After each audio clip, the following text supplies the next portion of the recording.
Good morning.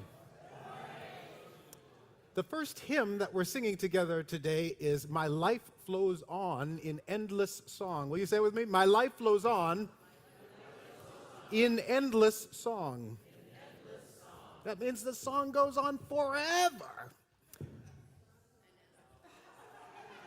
That's not actually in the hymn, but you can sing it if you like.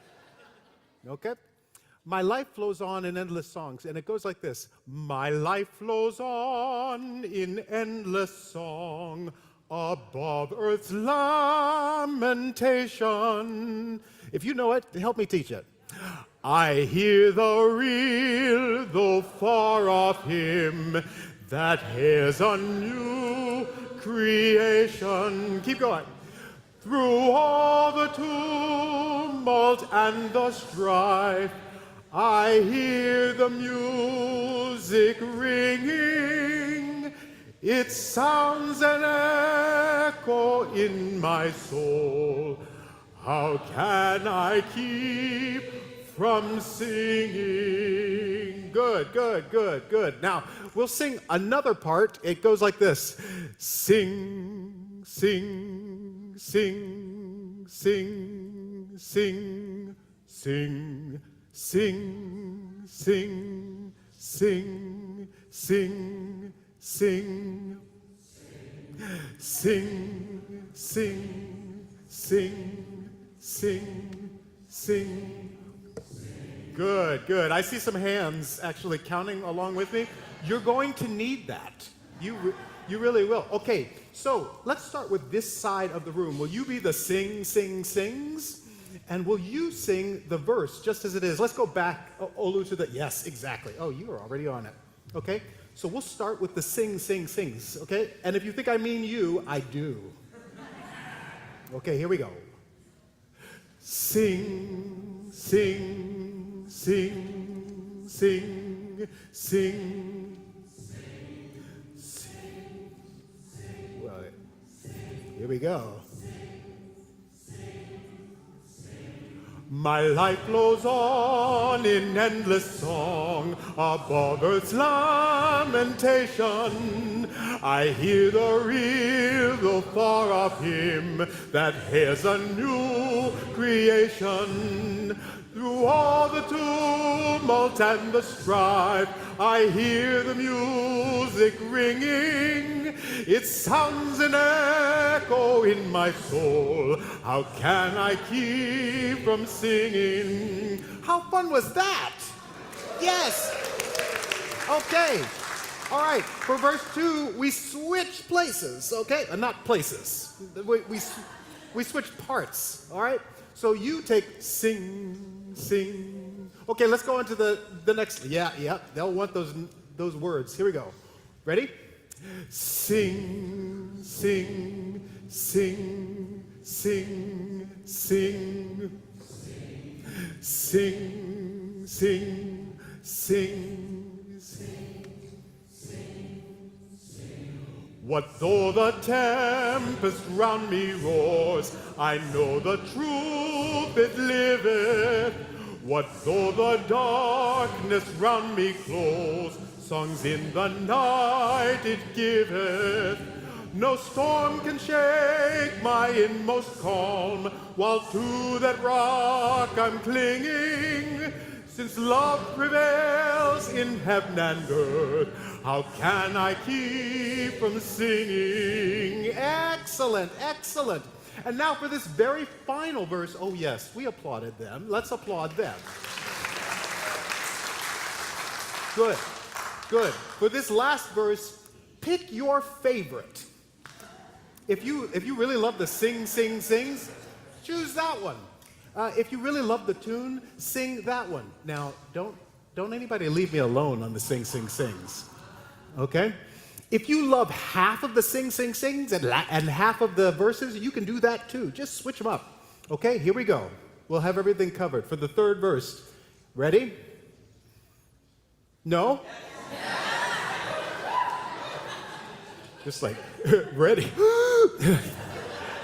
Okay, we'll start with sing. Here we go. Sing, sing, sing, sing, sing, Sing, sing, sing, sing, sing, sing. When tyrants tremble as they hear the bells of freedom ringing, when friends rejoice both far and near, how can I keep from singing? To prison cell and dungeon vile, our thoughts to them are winging.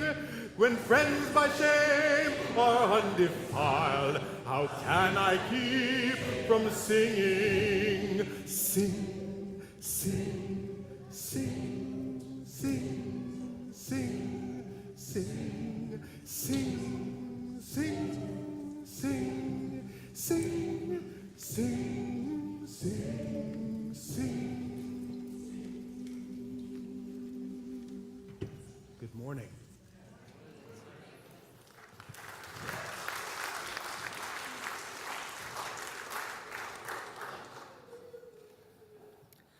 The saying, "the whole is greater than the sum of its parts," is more than just a cliche. I realized this again during the pandemic, when most of us went from freely gathering in public to being completely isolated. Attending live theater was a large part of my pre-pandemic life. Before the lockdown occurred, I had been attending live shows 3 to 5 times a week. All of that was gone in an instant as my partner and I learned to shelter in place with our pets. I quickly realized that watching performances on Zoom or TV lacked the energy and emotional interaction that live performance provides.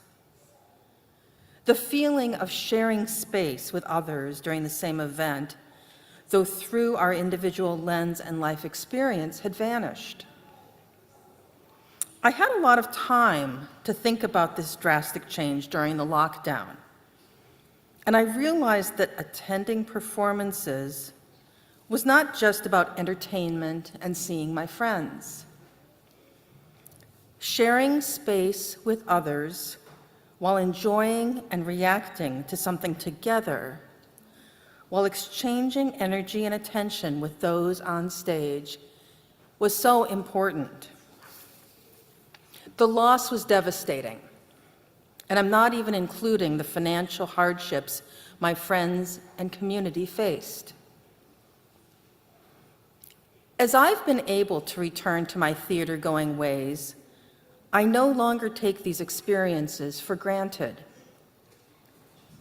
Before any live performance, I close my eyes and breathe in appreciation for the experience I'm about to have, and breathe out my gratitude for everyone who contributes to the event: audience, performers, writers, crew.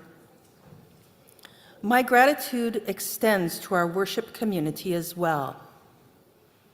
The grace of being able to share time, space, and energy with those around us is crucial to our physical, mental, and emotional health.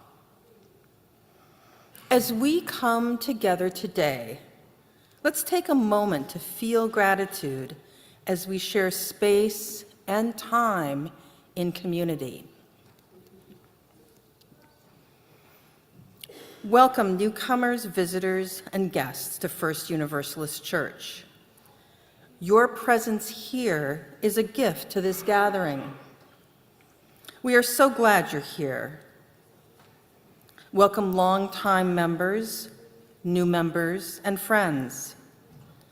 Your return blesses the community in its own wisdom. Each life gathered here gives strength to our common journey now and the living paths we take throughout our days. We celebrate you. We love and welcome each one of you. It matters to our community that you are here. I am Nanette Stearns, one of your worship associates. I am joined in leading worship today by Dr. Glenn Thomas, Director of Worship, by Reverend Jen, our Senior Minister, by Reverend Ashley and Allison, by Olu and John, managing our media and live stream connection, by ushers, greeters, artists, who share the work of caring for our sanctuary space. And now, I'd like to invite your help to prepare the space for worship. I invite you to settle your body and center your mind. As you settle, take a moment to set an intention for this time. Just a word of how you'd like your spirit to feel, or what you are hoping to receive in our time together. Focus as much as you can on your intention and your breathing. Take in some of the air around you and release it slowly in 3 meaningful breaths.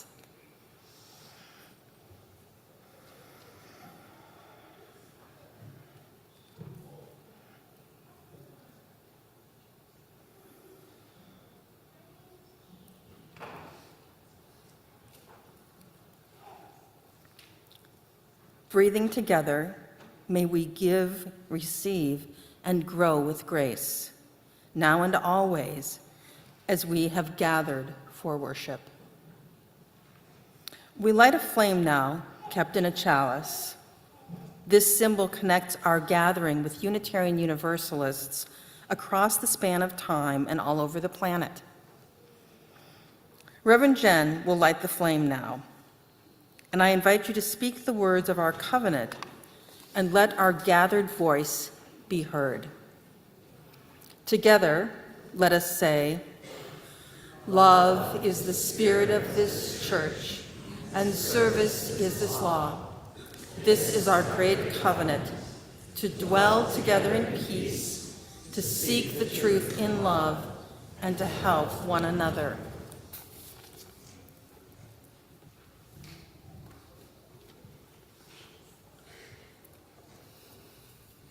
All right. Should we go up higher? Everyone, this is Shelley. Shelley, this is everyone.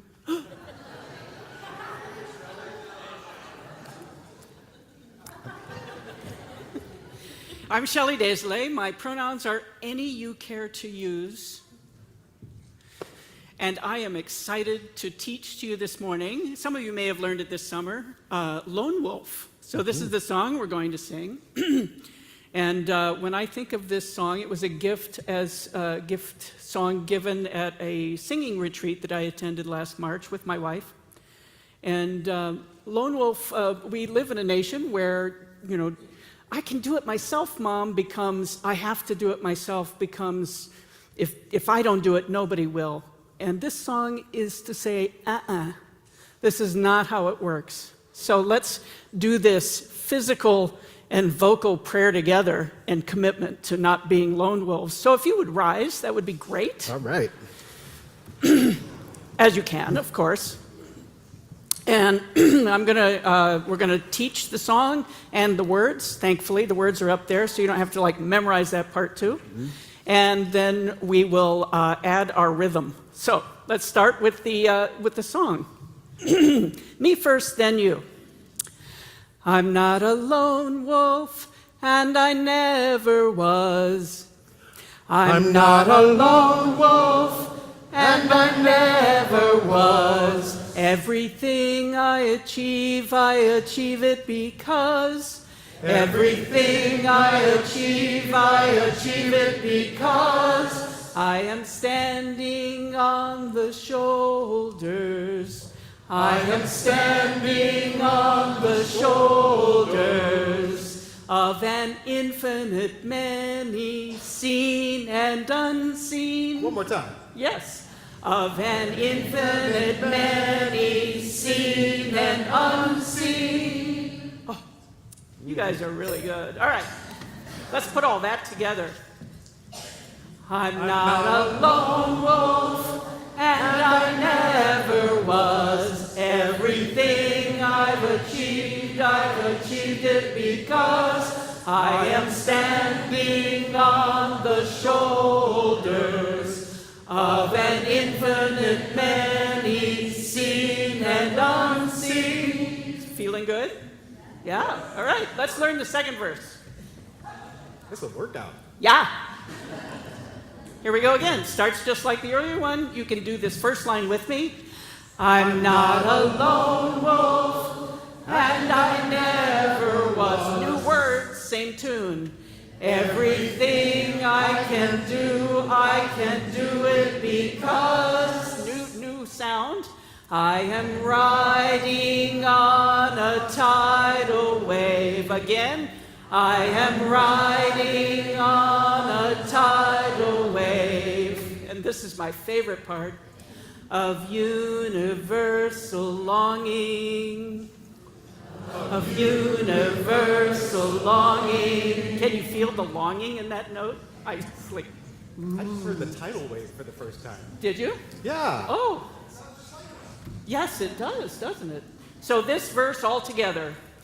I'm not a lone wolf, and I never was. Everything I can do it because I am riding on a tidal wave of universal longing. Okay, we're going to put them together, both verses, and then we'll add our rhythm. So a little bit faster, both verses. First verse. 1, 2. I'm not a lone wolf, and I never was. Everything I've achieved it because I am standing on the shoulders of an infinite many, seen and unseen. I'm not a lone wolf, and I never was. Everything I can do it because I am riding on a tidal wave of universal longing. Oh, you're so good. Now we're going to add the rhythm. Are you ready? You have a big drum right in front of you on the back of this. Lean over a little bit, get a good drum sound. That is so awesome. We have got to include that in more services. Yes. So I'm going to have you go, boom, clap, boom, clap.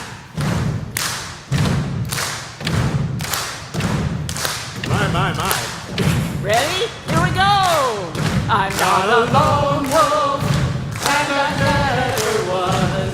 Everything I achieved it because I am standing on the shoulders of an infinite many, seen and unseen. I'm not a lone wolf, and I never was. Everything I can do it because I am riding on a tidal wave of universal. One more time. Longing.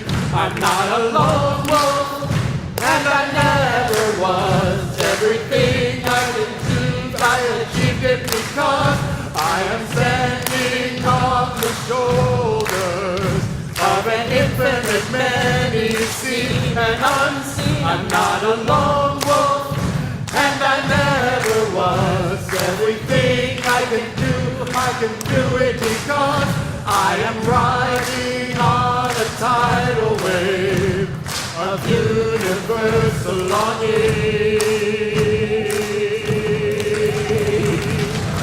Yay! Thank you. Yes.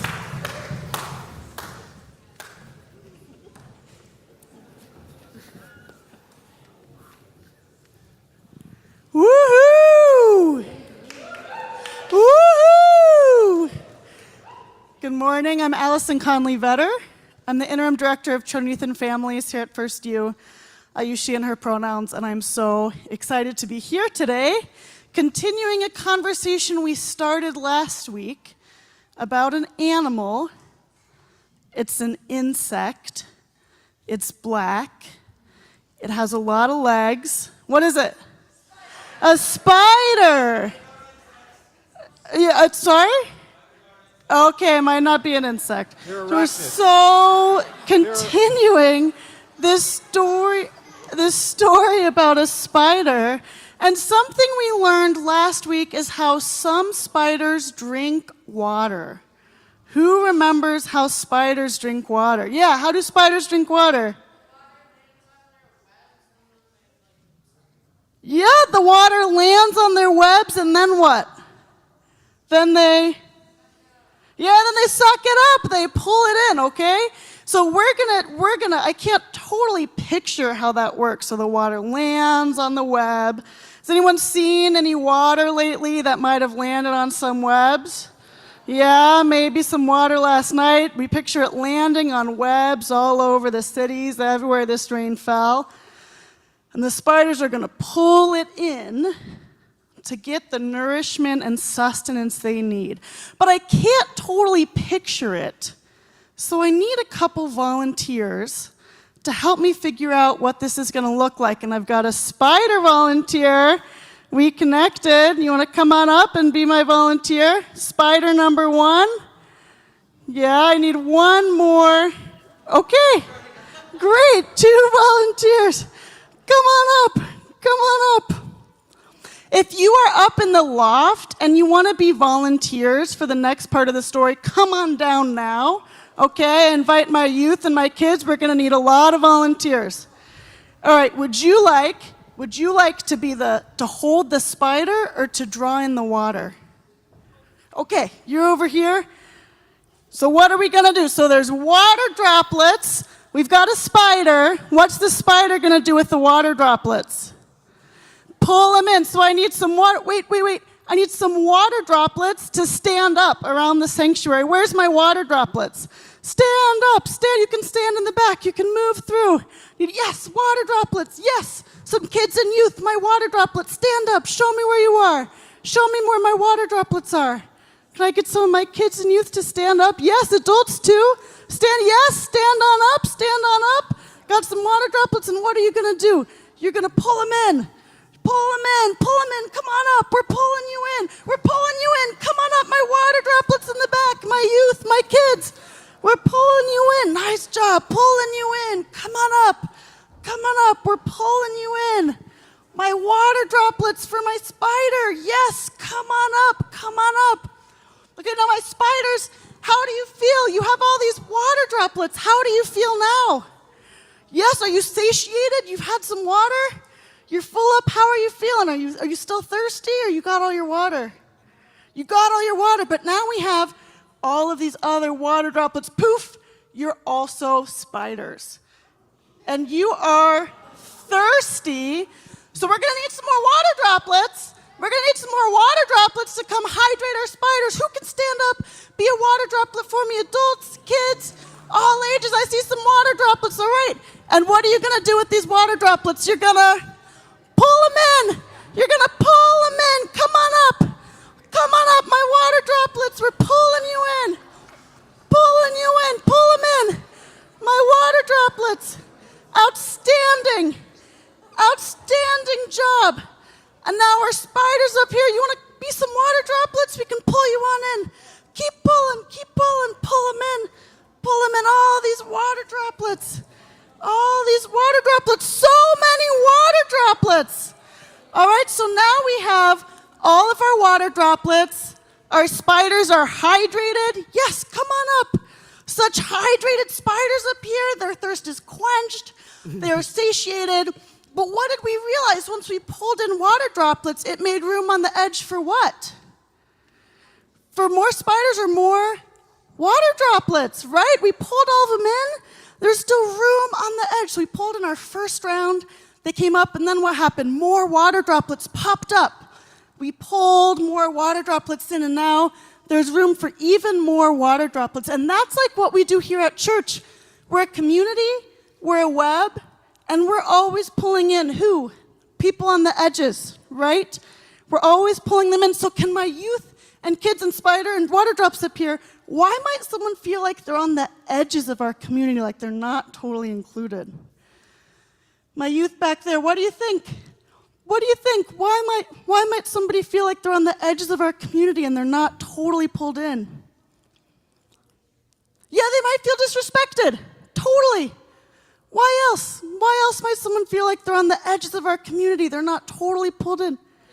They don't have friends here. Totally. Why else? One more reason they might feel on the edge. They're not pulled in. One more reason. Why might someone not feel totally included or at home here? No one speaks to them. Absolutely. But what we do here at church is we want everyone to belong. Everybody belongs. That's our worship theme. We all belong here. We're all welcome. We all have a home here, okay? So when we notice in our classes, at school, at work, in our families, and in our church that someone doesn't feel like they belong, what are we going to do? We're going to pull them in. We're going to pull them in just like we pulled in our water droplets and our spiders. So I'm going to say something, and I'd like you to say it back to me, okay? We're going to say, everyone belongs. We will pull you in. Everyone belongs. We will pull you in. Really quiet. Everyone belongs. We will pull you in. Everyone belongs. We will pull you in. Amen, and may it be so. Just like our kids and youth have come up here, we're now going to dismiss our kids and youth to their classrooms in 2 groups. Will my 6th to 9th graders and senior high please go out those doors? All my youth staff also. Go ahead and head out those doors. My adult volunteers, you can head out those doors. Adults up here, you can take a seat. Thank you so much. Our youth are dismissing our 6th to 9th graders. And now I'm going to invite my elementary schoolers to dismiss out those doors and find your youth staff and your adult volunteers. We bless our kids and youth as they head off to continue their worship in their own place. We bless our adults remaining in here to continue their worship in their own way.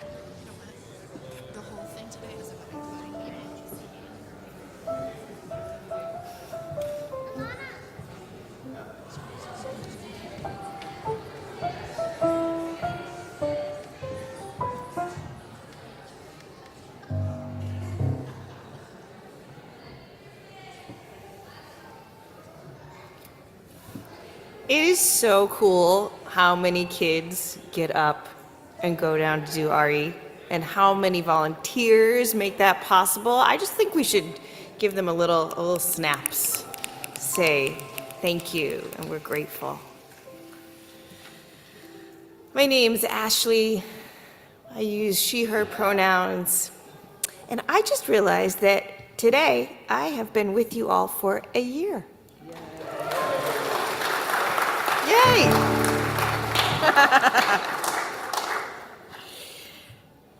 So it's about time I go meet your parents.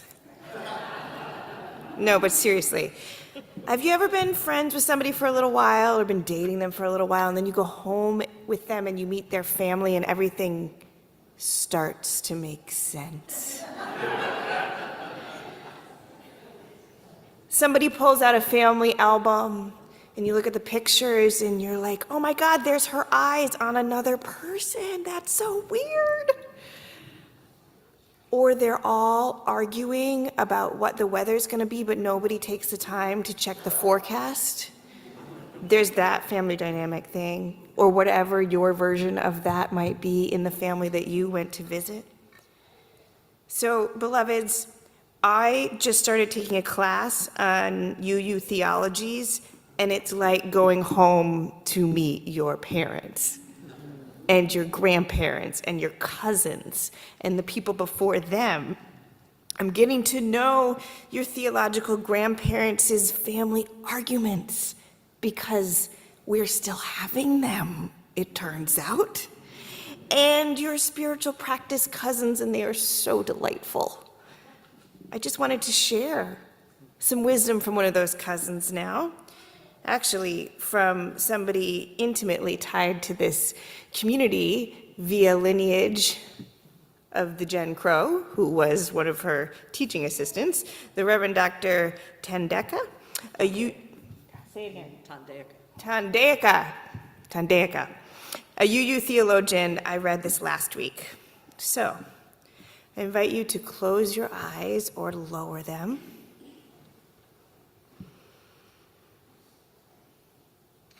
And just listen to the sounds in this room or whatever room you're joining us from.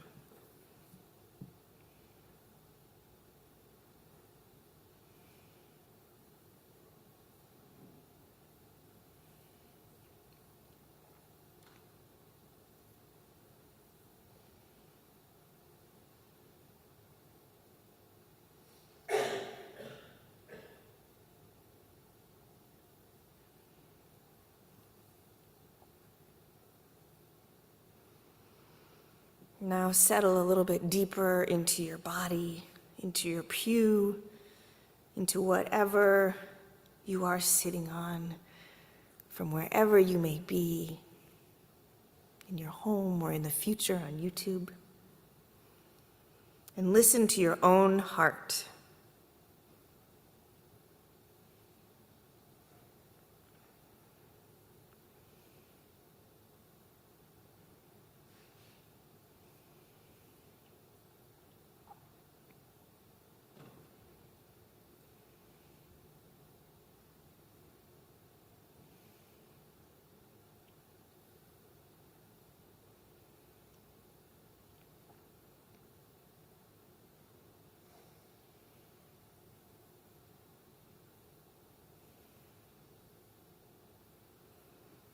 And now let your awareness go back outward and listen again to the sounds of this room or whatever room you are in.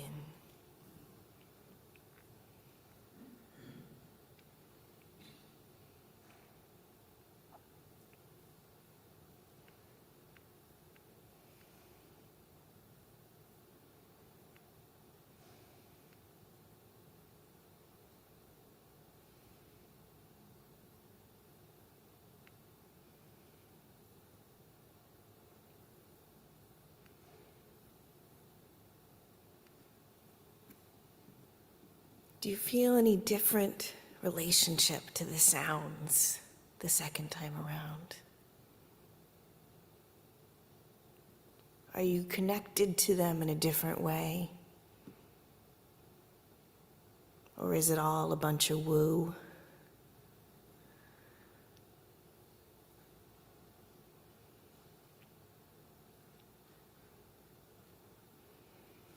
When you're ready, lift your eyes again. The research shows that there is often a difference in how our bodies relate to other bodies around us when we have taken the time to settle, listen to our own beings, and come back out to awareness of the other beings in the space. There is research, and there's a whole field of study now called affect theology at the intersection of neuroscience and developmental psychology and various theological traditions. I will nerd out with you over theology and a cup of coffee anytime. But the point is, I'm serious about that. That's an offer. This is what we do in church every week. We practice listening to ourselves more deeply. We practice listening to each other more deeply. We practice listening to whatever we call the divine, the interconnected web of belonging. Whatever our language is for belonging and home. And that is how we lay the groundwork, both scientifically and religiously, for the change we make in the world. So let us settle once again into our hearts, eyes lowered or closed. And from this posture, listen now also to each other's hearts. Let us pray with words in the chat with words spoken into this space or in silence.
Our hearts are with Mary Sorensen and her whole family.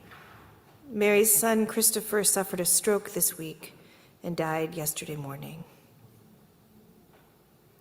Our love and care is with Steve Oakley and his family as they grieve the death of Steve's father, Roger, who passed away earlier this week at home at the age of 95. We hold the family of Linda McNary in gentleness now, in particular her daughter, Carrie. Linda died this week of complications from Parkinson's disease.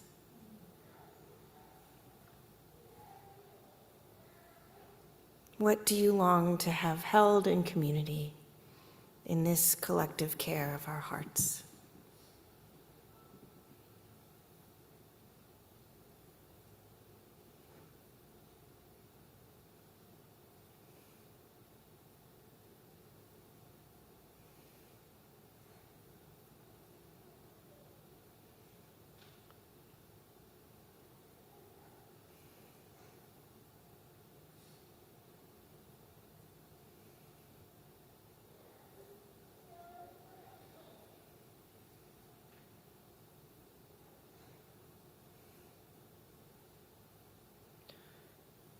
May we hold each other's prayers with sacredness as we sing now.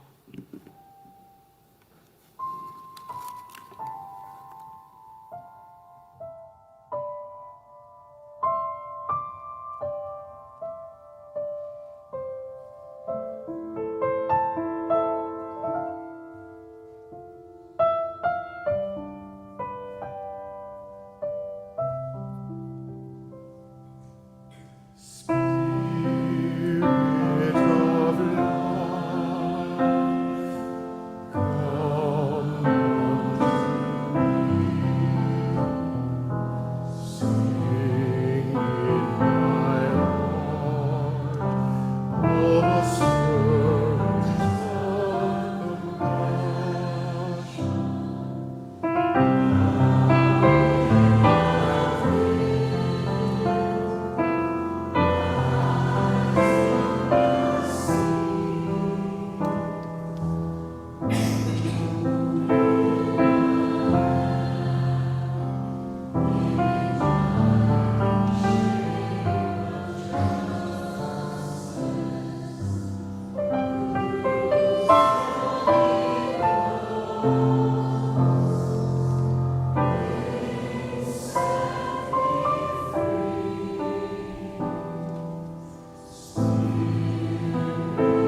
Every time that we gather We make time and space for the spiritual practices that help us to give and receive and grow together.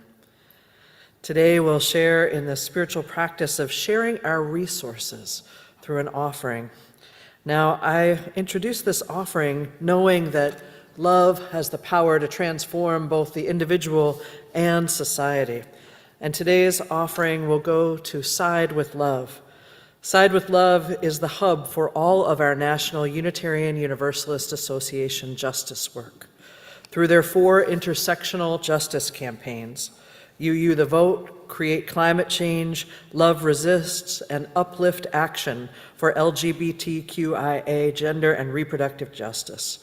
Side with Love engages thousands of UUs in deep relationship with frontline partners to embody our values in public. From supporting pro-democracy movements like Stop Cop City to directly helping people access abortion and gender-affirming care that has been criminalized, to showing up alongside congregations being targeted by far-right extremist groups for our beliefs, Side with Love supports UUs in nurturing their spirits, growing their skills, and mobilizing together for justice. The Reverend Ashley Horan, who's an affiliated community minister of this congregation, leads the Side with Love team as the organizing strategy director at the Unitarian Universalist Association. So today, if you have resources to share, I invite you to do so.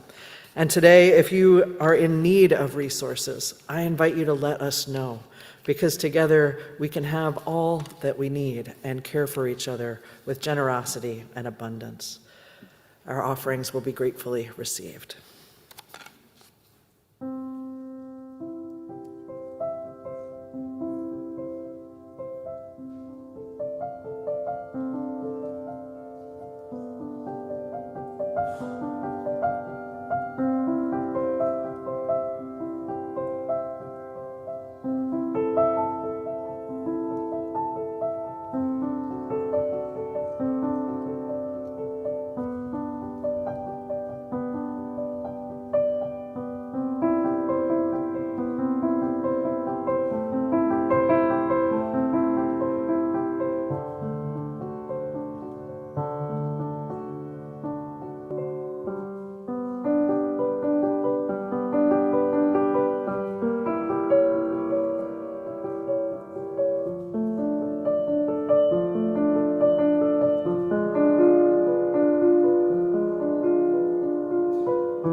By these works of giving and receiving, may love grow now and always.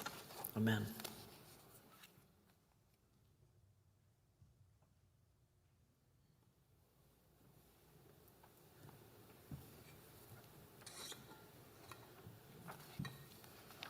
A reading from the wisdom of the Reverend Dr. Martin Luther King, Jr. These words began his sermon entitled, "A Tough Mind and a Tender Heart." Life at its best is a creative synthesis of opposites in fruitful harmony. The philosopher Hegel said that truth is found neither in the thesis nor the antithesis, but in an emergent synthesis that reconciles the two. Jesus recognized the need for blending opposites. He knew that his disciples would face a difficult and hostile world, where they would confront the recalcitrance of political officials and the intransigence of the protectors of the old order. He knew that they would meet cold and arrogant men whose hearts had been hardened by the long winter of traditionalism. So he said to them, "Behold, I send you forth as sheep in the midst of wolves." And he gave them a formula for action. "Be ye therefore wise as serpents and harmless as doves." It is pretty difficult to imagine a single person having simultaneously the characteristics of the serpent and the dove. But this is what Jesus expects. We must combine the toughness of the serpent and the softness of a dove, a tough mind and a tender heart.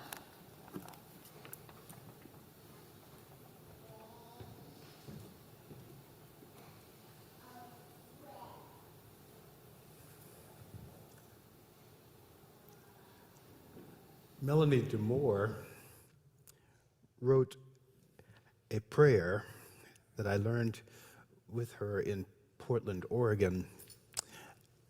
I now offer it to you, especially if it's new, as a prayer to take with you in the days to come. The hymn is very simple. The prayer is very simple.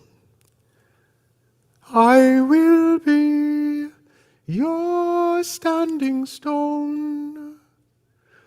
I will stand by you. Will you try that with me? I will be your standing stone. I will stand by you. One more time. I will be your standing stone. I will stand by you. Sometimes we do this singing because we need to sing, and sometimes we do it because we need to be sung to. All of that is welcome for however you enter this space.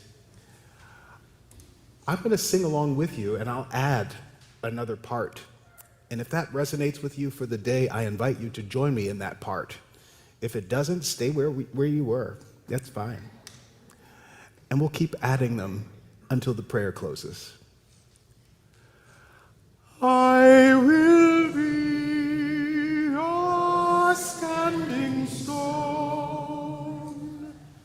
I will stand by you.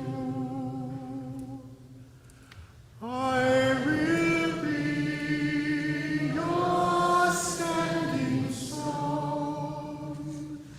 I will stand by you.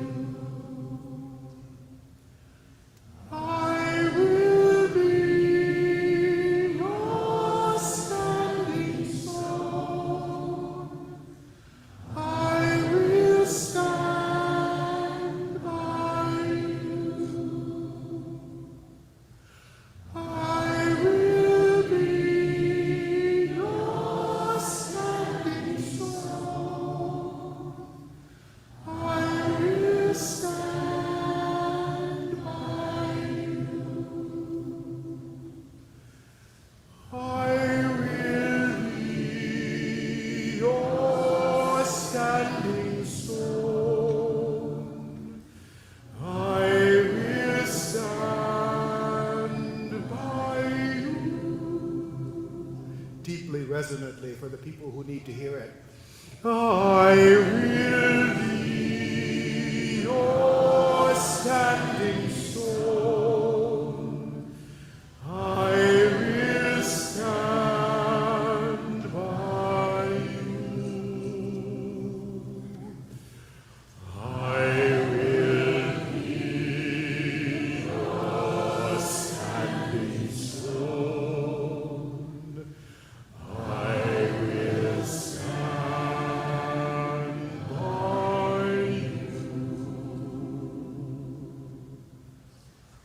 I will be your standing stone. I will stand by you.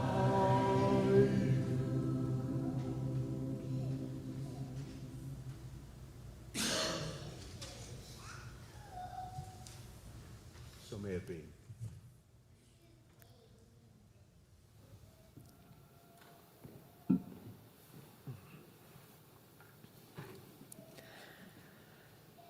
Last week, when we gathered, we talked about the idea of beloved community, community that is ordered in love. And we also talked about how beloved community is a goal, an aspiration, a goal that requires practice if we are ever going to live into it. Beloved community is more of a practice than a destination. It's something we experience maybe in glimpses or moments if we're lucky, and it has the power to change us forever. Josiah Royce, the American philosopher who first used the phrase beloved community, he talked about it as a community that is so rooted in love that this love had the power to transform the individual. The love of a community could transform the individual, and then that individual would be so strengthened and powered by that kind of love that they would go and do what couldn't be done before. Something in them would be changed forever, and they would be powerful enough to go and change the world too. Now, this is a powerful kind of love that Royce is talking about. One that, like he says, has the power to change us forever. I think we have the opportunities, if we're lucky, to experience that kind of love in community in moments here and there. I got to experience this when I was 22 years old. Now, like I said, I was young adult. I was 22. I had just graduated from a prestigious New England college on a full scholarship, and my life should have been taking off. I had done what I had hoped to. I had achieved and graduated, but instead I was struggling in the depths with alcoholism and addiction, and I was at a place where I was willing to try just about anything. Now, I had gone to recovery meetings and 12-step groups before. I'd been through inpatient hospitalizations and even managed at points to string together a couple of months of not drinking. But at this moment, I was really struggling, and I was ready to try something new in a wholly different way. So I chose this one particular recovery meeting on purpose. It met at 7 a.m. in the basement of a church, and I was really sure that nobody I knew would be there. Now, I was surprised every morning that I showed up at that group to see that there were at least 50 people there. 50 people from all different life experiences, all different ages, genders, class, all there in that church basement, sitting in concentric circles, making bad coffee, so bad, and working really hard together to do what they weren't able to do on their own. Now, I have to tell you, this basement was really ugly. It had like this mustard yellow carpet that's very similar to what we used to have in here up until a few years ago. There were always like ants crawling on the floor. There was a Greg Allman white Jesus on the wall with like the long hair that I really couldn't identify with, and all kinds of different cross-stitch sayings that I thought were just stupid. Like, stupid. And And here I was going into that space. It was the 90s. I was in my like classic butch lesbian phase with like hardly any hair, black leather jacket, motorcycle boots. And I tell you, in that space, I didn't see another young woman, another queer person. I didn't see anybody that I thought I could identify with in any way. I also, I will tell you, thought I was probably smarter than everybody else in the room. Not true. So every morning that I made my way into that room, into that church basement, I counted it as a win. A real life example of willingness on my part to be vulnerable, to show up, to try to connect. And it took me about a week to notice that wherever I put myself in that room, there were two older women who were always sitting behind me. Same ones. I don't know how they got there. There they'd be, no matter where I was. One of them looked like my grandma with like this long silver hair that she would pull up into a tight bun on the back of her head. And like I said, they would just be there, make small talk with me. How's it going? What's today like? They'd show me pictures of their cats, which was hilarious. And then we would talk about whatever we'd watched on TV the night before, which for them was always wrestling. Wrestling. I was like, I don't know who these people are, but they are hilarious, and I would like to be like them. And they were kind, day after day, morning after morning, kind and funny and connecting. When I didn't understand what was going on in the group, they would tell me. They would make suggestions about what I might want to try to feel more connected, to progress in my recovery. And I could hear it from them and welcome it in. If there was stuff I didn't like or that I thought was stupid, they would just say, that's fine. Just take what you need. You don't have to take all this stuff. And it turned out that that love that I experienced in that church basement changed me forever. That early morning meeting full of old men and old women and all kinds of folks, it turned out, once I got to know them, they became a circle of love that started me on a path to healing. And when I left that town 3 years later to go to seminary, 3 years, a whole lot of meetings, a whole lot of recovery later, I went to the meeting one last time on my way out of town. And I really didn't want to leave these folks. They had been so good to me. And what I remember about that final meeting there was that there was this guy who was huge, like, 6'10", I swear. In my mind, he's a giant. He was a former Marine who had survived 2 tours in Vietnam, and when I first met him, I thought, we have nothing in common. But there at that last meeting, he had a note that he slipped into my hand, and it said, "We're with you." He said, "Put it in your wallet, carry it with you wherever you go. We're with you." Right? And those 2 older women who had sat beside me every day for what turned into 3 years took down my new address, and they would send me notes of encouragement and reach out, especially on my anniversary every year of recovery. And that community stayed with me. It's with me now, even though many of the folks in that room are now long dead and gone. A community like that, a love like that in community has the power to transform our lives, to help us do and be something we could not be before, and to offer that then to the world. So for me, this is an example in my own life of what I believe Josiah Royce was talking about.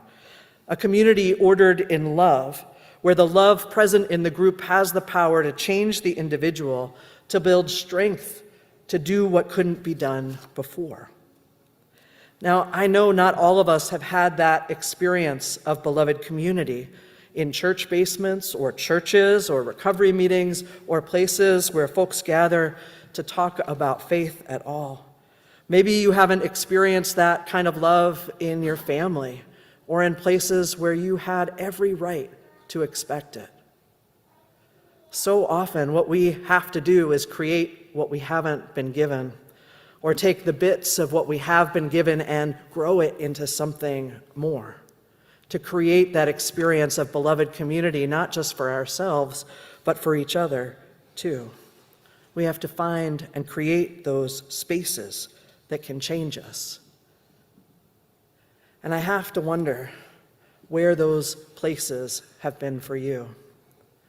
Where have you experienced beloved community or a love so powerful that it shifted something in you permanently? Where have you built that in the world, in your lives? Had that experience of connection and care that is transformative? I don't think we get it all the time. It comes in glimpses and moments like anything we practice for. But once we've experienced it, it is with us. Howard Thurman, who's a theologian and writer and minister in the lineage, right, from Josiah Royce, Thurman, Martin Luther King, he said, famously to me at least, a person must be at home somewhere before they can be at home everywhere. A person must be at home somewhere before they can be at home everywhere. For me, I hear that and think, if I have experienced that sense of home and community somewhere, I can carry it with me everywhere. This experience of love, of being welcomed, a part of, to be greeted with intention and openness and acceptance, when we are giving and receiving those kinds of experiences, that kind of love, we are practicing and creating beloved community. We are changing and being changed by the world. This King might call tender-heartedness, this ability to experience and express compassion and empathy and understanding, the ability to give and receive love. It's essential to the creation of the beloved community on earth. And King was so clear that the practice of love was how we get from wherever here is to that experience of beloved community. Now, love was central to this pathway. And King is really clear. He says this, when I speak of love, I'm not speaking of some sentimental and weak response. I'm speaking of that force which all of the great religions have seen as the supreme unifying principle of life. Love is somehow the key that unlocks the door which leads to ultimate reality. He goes on to talk about the interfaith belief in the ultimate reality of love. Love that binds us together, love as God, God as love. And he said, love is something that must be put into practice. It cannot just be an idea. Love is the idea. Nonviolence, creation of beloved community is the practice. And for King, that requires two things: the tough mind and the tender heart. The tough mind and the tender heart are the way to the experience of beloved community. The tender heart is present in compassion that crosses the illusion of boundaries. The tender heart makes room to share in each other's joys and sorrows. The tender heart experiences beauty and friendship and knows itself one part of an interconnected web of all being. King would talk about this inescapable network of mutuality. He'd say we are tied up in a single garment of destiny, and that whatever affects one directly affects all indirectly. You can hear it in the echoes today when people say, my liberation is bound up with your liberation is bound up with mine. We are bound up together. The tender heart can give and receive the kind of love that I experienced in that church basement. And I hope each of us experience that here in this congregation and in other communities in your life. But that tender heart, he would say, has to be paired with the tough mind. A tough mind is discerning and astute. It is realistic. It's a person who examines all the facts before coming to a conclusion. It's a person who can hold the seeming opposites, like we heard about earlier, the thesis and antithesis, and find in between them the synergy, the harmony that is actually the heart of it. He said that this kind of tough mind that was based in facts was something that could break through the crust of legends and myths and prejudice. The soft-minded person, King wrote, the soft-minded person always fears change. They feel security in the status quo, and they have an almost morbid fear of the new. For them, the greatest pain is the pain of a new idea. King believed in the power of reason and emotion, science and philosophy and religion, not opposites but put together as teachers. It is tough-mindedness, the use of reason, the acknowledgement of facts that help us to break loose from, as he says, the shackles of prejudice, of half-truths and downright ignorance. Writing in 1963, he said, "The shape of the world today does not permit us the luxury of soft-mindedness. A nation that continues to produce soft-minded individuals purchases its own spiritual death on the installment plan." I think this could hold true today. Creating and committing and living into beloved community here at church requires the tough mind and the tender heart, the pairing of compassion and reason and reality, facts and discernment, empathy, as we practice welcoming all people and greeting them with intention and openness and acceptance. But I have to tell you, this idea or ideal of welcoming all people, that tender-heartedness perhaps, has to be paired with some tough-mindedness as well. Because the truth is, we welcome all people here, but we do not welcome all behaviors here. They are different things. This is important for me to acknowledge for myself and for all of us. I take that phrase and I think about it in a way that one of my spiritual teachers once shared with me, when she said, "I love you exactly the way you are, and I love you too much to let you stay this way." I love you exactly the way you are, unconditional love, tender heart, and I love you too much to let you stay this way, tough mind, accountability. The author, Tema Okun, who's known for writing the widely used resource about the characteristics of white supremacy culture, says it like this: "We can't throw anyone away. We should never throw anyone away, but this does not mean that we can't hold each other accountable. And accountable, they say, is another word for supporting each other in becoming our best selves. This doesn't mean we can't hold each other accountable, set boundaries when people have not learned yet to take responsibility for themselves, apologize and take responsibility ourselves when we cause harm, and continue to grow and learn how to be with each other even when we are getting on each other's last nerve." I believe it takes a tough mind to let in the facts of another person's experience of us and our behavior. It takes a tough mind to hold open the possibility of another person's truth when our impulse is to defend ourselves to the death.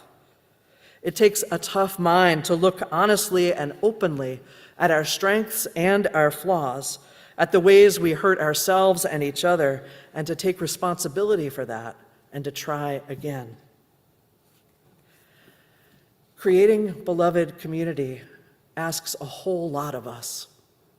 Tough minds, tender hearts, practice, trying again and again. It is a lot of work, and it has the power to change our lives and the lives of so many others for the better, to strengthen us, to build up the power in us that allows us to do what we could not do and be who we could not be before. A community ordered in love. Will you be about this work with me? Blessed be. Amen. I invite you to rise. Let's sing.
a shrine. At the drown, the raucous shout, and where these sheltering walls are thin, may they be strong to keep it out and hold love in.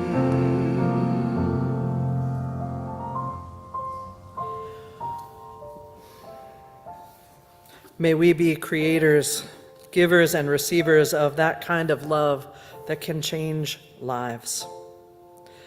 As we prepare to move out into the world, I remind us that we have the power to change lives and to share in love. To show up early next week at 10:45 for our new youth chalice lighters and their commissioning ceremony. To join with Habitat for Humanity on October 11th or November 11th, sign up downstairs. To give and receive love in all the ways that we can. May it be so. Amen.